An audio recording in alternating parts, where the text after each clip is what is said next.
বৈশ্বিক সমস্যা, এটা সবার নলেজে আছে যে একটা গুরুত্বপূর্ণ একটা যুদ্ধ অলরেডি চলতেছে। এটাই কেন্দ্র করে সারা বিশ্বব্যাপী এই এই প্রবলেমটা আছে। তারপরে কথা হলো যে এটা আল্লাহর পক্ষ থেকে আমি মনে করি যে এটা সারা বিশ্ববাসীর জন্য একটা শাস্তি। তার মধ্যে তো বললাম, হ্যাঁ, দেশটা আমাদের সবার একটা স্বাধীন সার্বভৌম একটা দেশ পাওয়া, এটা অনেক বড় নিয়ামত পাওয়া।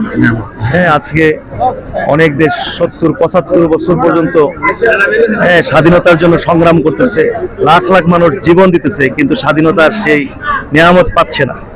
ফিলিস্তিন, কাশ্মীর, কিন্তু আল্লাহ তাআলা আমাদেরকে মাত্র 9 মাসের যুদ্ধে আমরা একটা স্বাধীন দেশ পাইছি। এই দেশটা অ্যাডভান্স হোক, সুন্দর হোক, বিশ্বের যেগুলো আদর্শ দেশ হিসেবে আছে, আমাদের বাংলাদেশটাও সেই মানের একটা দেশ হোক কামনা করি। এবং এই দেশ যারা পরিচালনা করে তারাও যেন সবাইকে নিয়ে মিলেমিশে সুন্দরভাবে দেশটা পরিচালনা করতে পারে। হিংসা, বিদ্বেষ, দলাদলি এগুলো ঊর্ধ্বে থেকে সর্বমোট দেশটা হলো আমাদের, যেন আমরা আমাদের দেশটাকে সুন্দর করতে পারি, সবাই মিলে সুন্দর করতে হবে। এইটা আমরা চাই, দেশের কল্যাণ কামনা করি।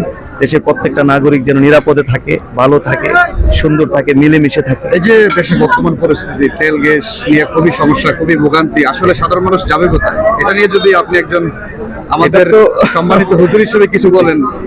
এটা আসলে আমি প্রথম বলবো যে এটা একটা বৈশ্বিক সমস্যা, এটা সবার নলেজে আছে যে একটা গুরুত্বপূর্ণ একটা যুদ্ধ অলরেডি চলতেছে। এটাই কেন্দ্র করে সারা বিশ্বব্যাপী এই প্রবলেমটা আছে। তারপরে কথা হলো যে এটা আল্লাহর পক্ষ থেকে আমি মনে করি যে এটা সারা বিশ্ববাসীর জন্য একটা শাস্তি। এবং বিভিন্ন কারণে শাস্তিগুলো আসে, বিভিন্ন সব পাপের জন্য কিন্তু সব শাস্তি আসে না। নির্দিষ্ট কিছু পাপ আছে, নির্দিষ্ট পাপের জন্য নির্দিষ্ট আযাব গজব আসে। এগুলো হাদিসের মধ্যে আছে যে এগুলো অর্থ সংকট বা যাবতীয় যে সংকট সৃষ্টি হয়, এগুলো হওয়ার পিছনে কি কারণ এগুলো উল্লেখ করা আছে। এগুলো তো লম্বা বক্তব্যের বিষয়, এগুলো সময় সাপেক্ষে। কতটা আনন্দিত এই পরিবারে, পরিবারে আনন্দিত আমি, অনেক সুন্দর, মাশাআল্লাহ, অনেক সুন্দর।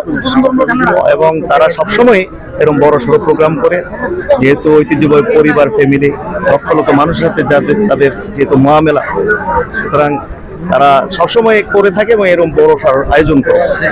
আলহামদুলিল্লাহ, দোয়া করি এই প্রোগ্রামটার জন্য সুন্দর সুষ্ঠুভাবে হয়। সবাই সহযোগিতা এবং দোয়া করবেন। আসসালামু আলাইকুম। ভালো থাকবেন। আসসালামু আলাইকুম।